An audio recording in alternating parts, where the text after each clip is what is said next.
हमारे चैनल में आपका स्वागत है। ट्रेन धीरे धीरे प्लेटफॉर्म पर पहुंच रही थी। वह एसी कोच में अपने छोटे से सूटकेस के साथ गैलरी में खड़ी ट्रेन के रुकने का इंतजार कर रही थी। जैसे ही गाड़ी ठहरी, वह झटके से नीचे उतरी। गोरा रंग, चेहरे पर बिखरी काली काली जुल्फें, मानो कोई छोटी सी बदली चांद को ढकने की कोशिश कर रही हो।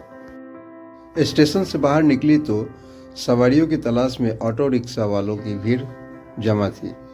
शहर में अनजान सी लग रही अकेली जवान लड़की को देखकर 10-12 ऑटो रिक्शा वालों ने उसे घेर लिया और अपने अपने लहजे से पूछने लगे, बहन जी कहाँ चलोगी? मैडम किधर को जाना है? वह खामोशी से खड़ी रही, सिर्फ कहीं न जाने का गर्दन हिलाकर इशारा करती रही। कुछ ही देर में भीड़ छट सी गई। उसने अपनी सुराहीदार गर्दन को इधर उधर घुमाकर देखा। थोड़ी ही दूरी पर एक ऑटो रिक्शा वाला एक किताब लेकर ड्राइवर सीट पर पढ़ता हुआ दिखाई दिया। वह छोटे छोटे कदमों से उसकी ओर बढ़ी। लोक सेवा आयोग चलोगे? उसने पूछा। जी जरूर, उस ड्राइवर ने अपनी किताब बंद करते हुए जवाब दिया। क्या लोगे? मतलब किराया कितना लगेगा? उसने सूटकेस ऑटो रिक्शा में रखते हुए पूछा। 80 रुपये, उसने बताया। वह झट से ऑटो रिक्शा में बैठ गई और बोली, जल्दी चलो। ऑटो रिक्शा शहर की भीड़ से बाहर निकला ही था कि ड्राइवर ने पूछा, RAS का इंटरव्यू देने के लिए आई है शायद आप? जी, उसने छोटा सा जवाब दिया। फिर अगले ही पल उसने पूछा, तुम्हें कैसे मालूम कि मैं इंटरव्यू देने आई हूँ? जी, आप पहले तो लोक सेवा आयोग जा रही हैं, दूसरे इन दिनों इंटरव्यू चल रहे हैं। और क्या? उसने पूछा। वह नौजवान ड्राइवर बोला, आपका पहनावा बता रहा है कि आप किसी बड़े पद के लिए इंटरव्यू देने आई हैं। काश आज मैं भी। क्या तुम भी? उसने थोड़ा हैरानी से पूछा। जी मैडम, मैंने भी मेन एग्ज़ाम दिया था, सिर्फ 2 नंबर से रह गया। उसने उदास मन से ऑटो रिक्शा को लोक सेवा आयोग की तरफ घुमाते हुए कहा। आप तो बड़े होशियार हो। मैं पहले ही नज़र में पहचान गई थी कि ऑटो रिक्शा में किताब लेकर पढ़ने वाला कोई साधारण ड्राइवर नहीं हो सकता।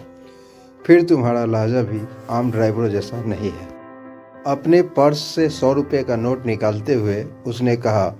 ऑटो रिक्शा लोक सेवा आयोग के मेन गेट के सामने खड़ा था। यह लीजिए। लड़की ने पैसे देते हुए कहा। Madam best of luck.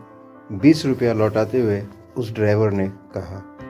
Thanks, तुम मैडम मत कहो मुझे, मेरा नाम सपना है। और हाँ, मुझे शाम को वापस स्टेशन छोड़ने के लिए आ सकते हो क्या? आने जाने का भाड़ा दे दूंगी तुम्हें। सपना ने चेहरे से बालों को हटाते हुए कहा। ठीक है सपना जी, आपको मैं यहीं मिल जाऊंगा।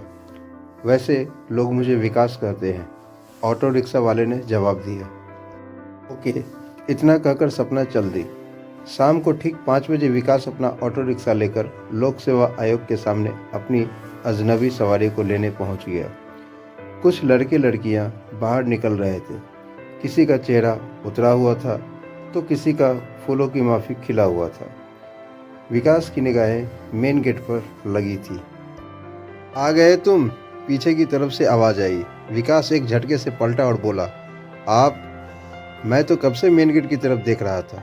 अरे, मैं पीछे वाले गेट से निकल आई। कैसा हुआ आपका इंटरव्यू? बहुत ही बढ़िया, मुझे पूरा विश्वास है कि मेरा सिलेक्शन हो जाएगा, सपना ने ऑटो रिक्शा में बैठते हुए कहा। सपना ने अपना मोबाइल खोला और बोली, अरे यह क्या हुआ? अब क्या हुआ सपना जी? जोधपुर वाली मेरी ट्रेन तकरीबन 5 घंटे लेट है। विकास मुस्कुराते हुए बोला। सपना जी चिंता मत करो, आप मेरे घर ठहर जाना, मेरा भी घर जाने का समय हो गया है। और फिर रात को मुझे ऑटो रिक्शा चलाने के लिए स्टेशन ही आना है। अरे नहीं, आपको बेवजह तकलीफ होगी। कैसी तकलीफ? इस बहाने भविष्य के एक प्रशासनिक अधिकारी की सेवा करने का हमें भी मौका मिल जाएगा। विकास ने हंसते हुए कहा। सपना के पास अब मना करने का कोई ठोस बहाना नहीं रह गया था। माँ, देखो कौन आया है हमारी झोपड़ी में। विकास ने सपना को मिलवाते हुए कहा। बूढ़ी माँ ने पहले तो पहचानने की कोशिश की, पर अगले ही पल वह बोली, बेटी मैंने तुम्हें नहीं पहचाना। अरे पहचानोगी भी नहीं, ये सपना जी है। विकास ने सारी कहानी बता दी। 3-4 घंटे में ही सपना विकास के परिवार से घुल मिल गई। विकास गरीब जरूर था, लेकिन होशियार बहुत था।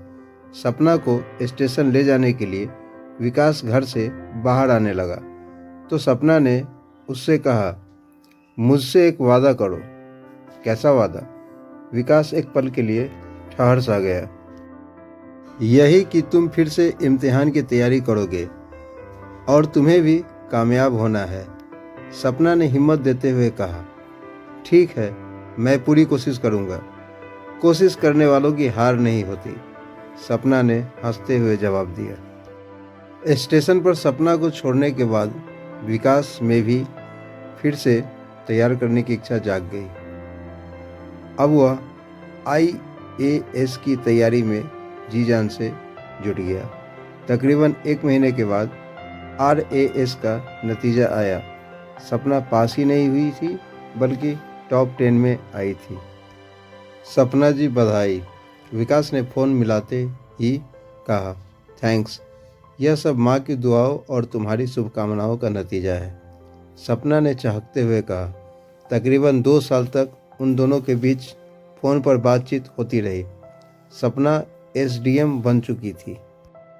अब विकास की ज़िंदगी में बहुत बड़ा दिन आया। उसका IES में चयन हो गया। हेलो विकास, मैं तुमसे एक चीज़ मांगूं? सपना, मुझ गरीब के पास तुम्हारे लायक देने के लिए कुछ नहीं है और अभी मेरी ट्रेनिंग भी शुरू नहीं हुई है। क्या एक IES किसी RAS लड़की से शादी कर सकता है? सपना ने अजीब सा सवाल किया। क्यों नहीं, अगर दोनों में प्यार हो तो, विकास ने कहा। तो क्या तुम मुझसे शादी करोगे? सपना ने साफ साफ पूछा। कुछ पलों के लिए विकास चुप रहा। बोलो विकास, क्या तुम मुझसे प्यार नहीं करते? सपना ने धीरे से पूछा। जी करता हूँ, विकास हकलाते हुए बोला। दरअसल विकास का दूसरा सपना भी सच हो गया। कभी उसका पहला सपना प्रशासनिक अधिकारी बनना था और दूसरा सपना था सपना को पाना।